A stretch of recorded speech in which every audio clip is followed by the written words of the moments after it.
সেই সময় মিশরের অত্যাচারী রাজা ফেরাউন স্বপ্ন দেখেছিল যে বনি ইসরায়েল বংশের কোনো এক সন্তান তার সাম্রাজ্য ধ্বংস করবে। তাই সে বনি ইসরায়েলের সব ছেলে শিশুকে হত্যার নির্দেশ দেয়। মুসা আলাইহিসসালামের জন্মের পর তার মা আল্লাহর নির্দেশে তাকে একটি সিন্দুকে ভরে নীল নদে ভাসিয়ে দেন।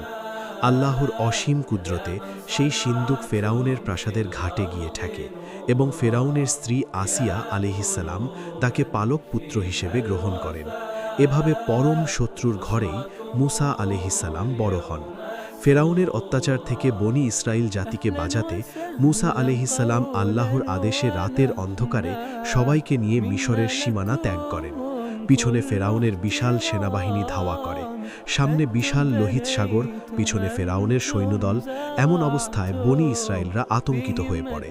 তখন আল্লাহ তাআলা মুসা আলাইহিসসালামকে তার হাতের লাঠি দিয়ে সাগরে আঘাত করার নির্দেশ দেন।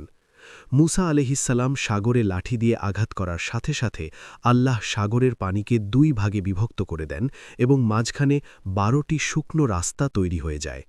মুসা আলাইহিসসালাম ও তার সাথীরা নিরাপদে সাগর পাড়ি দেন, কিন্তু ফেরাউন ও তার সৈন্যদল সেই রাস্তায় প্রবেশ করলে দুই দিকের পানি আবার এক হয়ে যায় এবং তারা সবাই ডুবে মারা যায়।